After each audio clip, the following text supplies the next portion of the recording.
ఆహారానికి రుచినందించే విషయంలో ఉప్పును మించినది మరొకటి లేదు. కానీ మనం రోజూ వాడే తెల్లటి టేబుల్ సాల్ట్ కాకుండా మార్కెట్లో ఇంకెన్నో రకాల ఉప్పులు లభిస్తున్నాయనే విషయం మీకు తెలుసా? పింక్ సాల్ట్, నల్ల ఉప్పు, సముద్రపు ఉప్పు, ఇలా ఒక్కో ఉప్పు దాని తయారీ మూలం, రుచి మరియు అందులో ఉండే ఖనిజాల ఆధారంగా విభిన్నంగా ఉంటుంది. కేవలం రుచి కోసమే కాకుండా కొన్ని ఉప్పులు ఆరోగ్యానికి కూడా ఎంతో మేలు చేస్తాయి. మరి ఏ ఉప్పు ఎక్కడ లభిస్తుంది, దీనిని ఎలా తయారు చేస్తారు, వివరంగా తెలుసుకుందాం. టాపిక్లోకి వెళ్లే ముందు వీడియోను లైక్ చేయండి, ఛానల్ను సబ్స్క్రైబ్ చేసుకోండి. Let's dive into the video. ఉప్పు ప్రధానంగా ఒకే రసాయన సమ్మేళనం సోడియం క్లోరైడ్ NaCl అయినప్పటికీ అది తయారయ్యే విధానం, అది లభించే మూలం, అందులో ఉండే ఇతర ఖనిజాలు మరియు శుద్ధి చేసే ప్రక్రియ ఆధారంగా మార్కెట్లో చాలా రకాలుగా లభిస్తుంది. ముఖ్యంగా వాడుకలో ఉన్న ఉప్పు రకాలు: 1 టేబుల్ సాల్ట్, 2 సముద్రపు ఉప్పు, 3 రాతి ఉప్పు, 4 నల్ల ఉప్పు, 5 కోషర్ సాల్ట్. ఉప్పును తయారు చేయడానికి ప్రధానంగా 3 పద్ధతులు ఉన్నాయి. వీటిలో సూర్యరశ్మితో నీటిని ఆవిరిచేసి ఉప్పును తయారు చేసే పద్ధతి చాలా పురాతనమైనది. ప్రపంచవ్యాప్తంగా ఎక్కువ మంది దీనినే ఉపయోగిస్తారు. 1 సోలార్ ఎవాపరేషన్ మెథడ్. సముద్ర తీర ప్రాంతాలలో లేదా ఉప్పునీరు లభించే ప్రాంతాలలో ఈ పద్ధతిని పాటిస్తారు.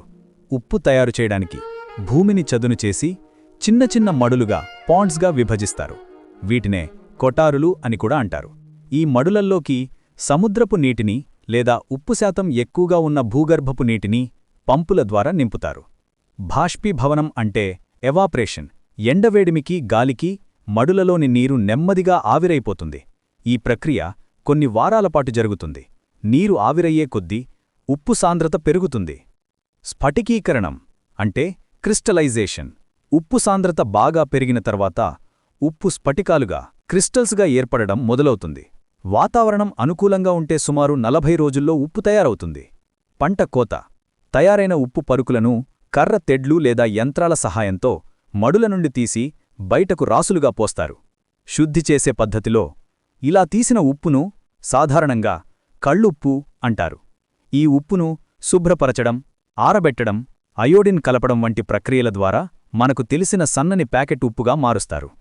ఉప్పును శుద్ధి చేసేటప్పుడు అయోడిన్ను కలపడానికి ప్రధాన కారణం ప్రజల్లో అయోడిన్ లోపాన్ని నివారించడం, అంటే ప్రివెంటింగ్ అయోడిన్ డిఫిషియన్సీ డిజార్డర్స్ అంటారు. ఈ పద్ధతిని అయోడైజేషన్ అంటారు. అయోడిన్ ఒక సూక్ష్మ పోషకం, అంటే మైక్రోన్యూట్రియంట్. ఇది మన శరీరానికి చాలా తక్కువ మొత్తంలో అవసరం, కానీ చాలా కీలకమైన పాత్ర పోషిస్తుంది. అయోడిన్ కలపడానికి ముఖ్య కారణాలు: మన గొంతు భాగంలో ఉండే థైరాయిడ్ గ్రంథి సక్రమంగా పనిచేయడానికి అయోడిన్ చాలా అవసరం. అయోడిన్ సహాయంతోనే థైరాయిడ్ గ్రంథి థైరాక్సిన్ వంటి హార్మోన్లను ఉత్పత్తి చేస్తుంది. ఈ హార్మోన్లు శరీరంలో జీవక్రియలు, అంటే మెటబాలిజం, శరీర పెరుగుదల, మెదడు అభివృద్ధిని నియంత్రిస్తాయి. అయోడిన్ లోపం వలన వచ్చే సమస్యలను నివారించడానికి ఆహారంలో అయోడిన్ లోపిస్తే అయోడిన్ లోప రుగ్మతలు, అంటే IDD వస్తాయి. ముఖ్యంగా గాయిటర్, అంటే మెడ దగ్గర థైరాయిడ్ గ్రంథి ఉబ్బడం, అంటే ఎన్లార్జ్మెంట్ వంటి సమస్య వస్తుంది. పిల్లలు, గర్భిణీ స్త్రీలలో అయోడిన్ లోపం ఉంటే అది మానసిక బలహీనత, మందగిన్న ఎదుగుదల మరియు జ్ఞాపకశక్తి లోపానికి దారితీస్తుంది. ఉప్పు అనేది ప్రతి ఒక్కరూ ప్రతిరోజు తీసుకునే చౌకైన, సులభంగా అందుబాటులో ఉండే ఆహార పదార్థం కాబట్టి ఉప్పుకు అయోడిన్ కలపడం ద్వారా ప్రపంచవ్యాప్తంగా ఈ లోపాన్ని సమర్థవంతంగా నివారించగలుగుతున్నారు. ఉప్పులో అయోడిన్ను పొటాషియం అయోడైట్, అంటే Ki, లేదా పొటాషియం అయోడేట్, అంటే KiO3 రూపంలో నిర్ణీత మోతాదులో కలుపుతారు. అందుకే దీన్ని అయోడైజ్డ్ సాల్ట్ అంటారు. పొటాషియం అయోడైడ్ అనేది పొటాషియం, అంటే K, మరియు అయోడిన్, అంటే I మూలకాల కలయికతో ఏర్పడిన అకర్బన లవణం, అంటే ఇనార్గానిక్ సాల్ట్. ఇది తెల్లటి స్ఫటికాలుగా లేదా పొడి రూపంలో ఉంటుంది. దీనికి ప్రత్యేకమైన వాసన ఉండదు. దీనికి కొద్దిగా ఉప్పుగా, చేదుగా ఉండే రుచి ఉంటుంది. ద్రావణీయత, అంటే సాల్యుబిలిటీ. ఇది నీటిలో చాలా సులభంగా కరుగుతుంది. ఉప్పు శుద్ధి చేసేటప్పుడు ప్రజల్లో అయోడిన్ లోపాన్ని నివారించడానికి అయోడిన్ను అందించే ముఖ్యమైన మూలంగా దీనిని కలుపుతారు. అందుకే దీన్ని అయోడైజ్డ్ సాల్ట్ తయారీకి వాడుతారు. ఇప్పుడు రాక్ సాల్ట్ మైనింగ్ గురించి తెలుసుకుందాం. పూర్వం సముద్రాలు ఎండిపోయిన ప్రదేశాలలో ఉప్పు పెద్ద పెద్ద నిక్షేపాలుగా భూమిలోపల రాతి రూపంలో లభిస్తుంది. ఇతర ఖనిజాలను తవ్వినట్లే ఈ రాతి ఉప్పును గనుల నుండి తవ్వితీస్తారు. తవ్విన ఉప్పును తర్వాత శుభ్రం చేసి రకరకాల పరిమాణాలలోకి విడగొట్టి వాడుకకు సిద్ధం చేస్తారు. ఈ ఉప్పును సైంధవ లవణం లేదా రాతి ఉప్పు అని కూడా అంటారు. ఇప్పుడు బాష్పీభవన పద్ధతి చూద్దాం. ఈ పద్ధతిలో ఉప్పు ద్రావణాన్ని అత్యధిక ఉష్ణోగ్రత మరియు ప్రెషర్ ఉపయోగించి యంత్రాలలో వేగంగా ఆవిరి చేస్తారు. ద్రావణం తయారు చేయడం భూమి లోపల ఉన్న ఉప్పు నిక్షేపాలలోకి నీటిని పంపి ఉప్పు కరిగిన ద్రావణం అంటే ఉప్పు నీటిని బయటకు తీస్తారు. ఈ ద్రావణాన్ని పెద్ద పెద్ద యంత్రాలలో ఆవిరి చేయడం ద్వారా శుద్ధమైన ఉప్పు స్ఫటికాలు ఏర్పడతాయి. ఈ పద్ధతి ద్వారా చాలా శుద్ధమైన మరియు సన్నని ఉప్పు తయారవుతుంది. దీనిని సాధారణంగా ప్యాకెట్లలో ఉపయోగించే టేబుల్ సాల్ట్ తయారీకి వాడతారు. సామాన్యంగా మనం వంటల్లో వాడే ఉప్పు ఎక్కువగా సౌర బాష్పీభవన పద్ధతి ద్వారా తయారైన ఉప్పు లేదా బాష్పీభవన పద్ధతి ద్వారా తయారైన ఉప్పు అయి ఉంటుంది. ఈ ప్రక్రియల తర్వాతే ఉప్పుకు అయోడిన్ కలిపి ప్యాకెట్లలో నింపి మార్కెట్లోకి పంపిస్తారు. పింక్ హిమాలయన్ సాల్ట్, దీనిని సాధారణంగా సైంధవ లవణం లేదా రాతి ఉప్పు అని కూడా అంటారు. దాని ప్రత్యేకతలు మరియు ప్రయోజనాలు గురించి తెలుసుకుందాం. ఈ ఉప్పును హిమాలయాల పర్వత శ్రేణుల సమీపంలో, ముఖ్యంగా పాకిస్తాన్లోని కేవ్ర్ సాల్ట్ మైన్ వంటి పురాతన ఉప్పుగనుల నుండి తవ్వితీస్తారు. కొన్ని వేల సంవత్సరాల క్రితం సముద్రాలు ఎండిపోవడం ద్వారా ఏర్పడిన ఉప్పు నిక్షేపాల నుండి ఇది లభిస్తుంది. రంగు కారణం దీనికి గులాబీ రంగు రావడానికి ప్రధాన కారణం ఇందులో సహజంగా ఉండే ఐరన్ ఆక్సైడ్ మరియు ఇతర ఖనిజాలు. సాధారణ టేబుల్ సాల్ట్తో పోలిస్తే ఇది తక్కువగా శుద్ధి చేయబడుతుంది. దీనివల్ల ఇందులో సహజ ఖనిజాలు అలాగే ఉంటాయి. ప్రత్యేకతలు మరియు ఆరోగ్య ప్రయోజనాలు గనక గమనిస్తే పింక్ సాల్టులో సోడియం క్లోరైడ్తో పాటు iron, calcium, magnesium, potassium, zinc వంటి సుమారు 84 రకాల ఖనిజాలు మరియు ట్రేస్ ఎలిమెంట్స్ స్వల్ప మొత్తంలో ఉంటాయని అంచనా. సాధారణ టేబుల్ సాల్ట్తో పోలిస్తే పింక్ సాల్టులో సోడియం క్లోరైడ్ శాతం కొద్దిగా తక్కువగా ఉంటుంది. ఇందులో ఉండే ఖనిజాలు శరీరంలోని ఎలక్ట్రోలైట్ సమతుల్యతను కాపాడుకోవడానికి, ముఖ్యంగా డీహైడ్రేషన్ సమస్య రాకుండా నివారించడానికి సహాయపడతాయని నమ్ముతారు. ఇది జీర్ణ ఎంజైములను ప్రేరేపించి జీర్ణ వ్యవస్థ ఆరోగ్యాన్ని మెరుగుపరచడంలో సహాయపడుతుందని ఆయుర్వేదం చెప్తోంది. భారతదేశంలో దీనిని సంప్రదాయబద్ధంగా ఉపవాసాలు అంటే వ్రతాల సమయంలో ఆహారంలో ఉపయోగిస్తారు. దీనినే సైంధవ లవణం అంటారు. దీనిని సాధారణ ఉప్పు మాదిరిగానే రోజువారీ వంటల్లో ఉపయోగిస్తారు. దీని కణాలు సాధారణంగా దొడ్డుగా ఉంటాయి కాబట్టి గ్రైండ్ చేసి వాడచ్చు. అలంకరణ, దీని క్రిస్టల్ రూపాన్ని వివిధ వంటకాలపై చిలకరించి అలంకరించడానికి ఉపయోగిస్తారు. పింక్ సాల్ట్ ల్యాంప్స్ అంటారు. పెద్ద ముక్కలను గదిలో అలంకరణ కోసం మరియు వాతావరణాన్ని శుద్ధి చేయడానికి పింక్ సాల్ట్ ల్యాంప్స్ తయారు చేయడానికి ఉపయోగిస్తారు.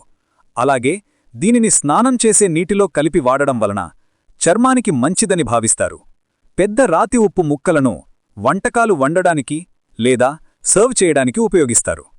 పింక్ సాల్ట్లో ఎక్కువ ఖనిజాలు ఉన్నప్పటికీ అవి చాలా తక్కువ మొత్తంలో ఉంటాయి.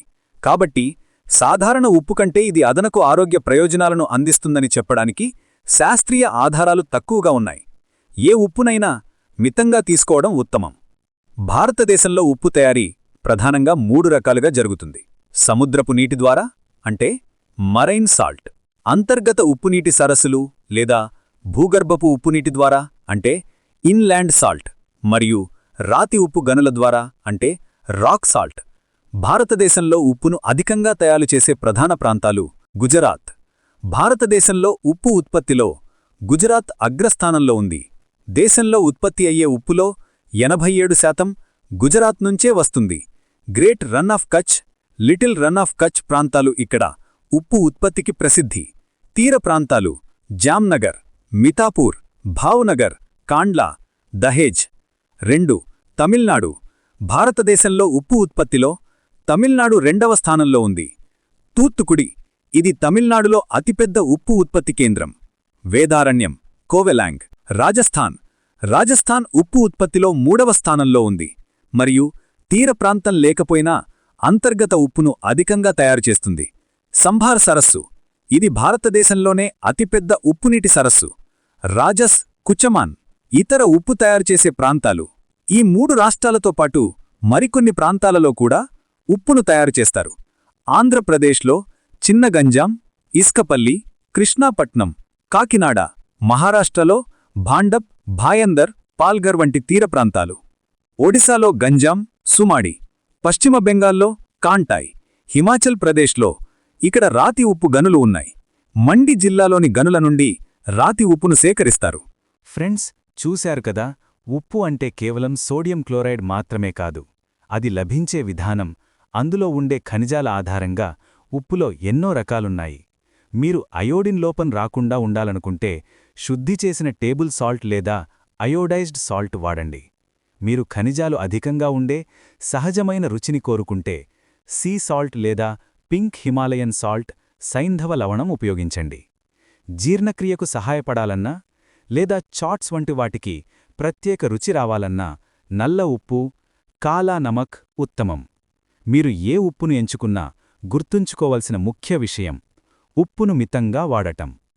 ప్రపంచ ఆరోగ్య సంస్థ WHO సిఫార్సుల ప్రకారం రోజుకు 5 గ్రాములు అంటే 1 టీ స్పూన్ కంటే ఎక్కువ ఉప్పు తీసుకోకుండా ఉండటం మీ గుండె ఆరోగ్యానికి, రక్తపోటు నియంత్రణకు చాలా మంచిది. ఈరోజు మనం ఉప్పు గురించి తెలుసుకున్న విషయాలు మీకు ఉపయోగపడ్డాయని ఆశిస్తున్నాను. ఈ వీడియో గనుక మీరు నచ్చినట్లయితే లైక్ చేయండి, మన ఛానల్ను సబ్స్క్రైబ్ చేసుకోండి. నేను మీ నవీన్. నమస్తే.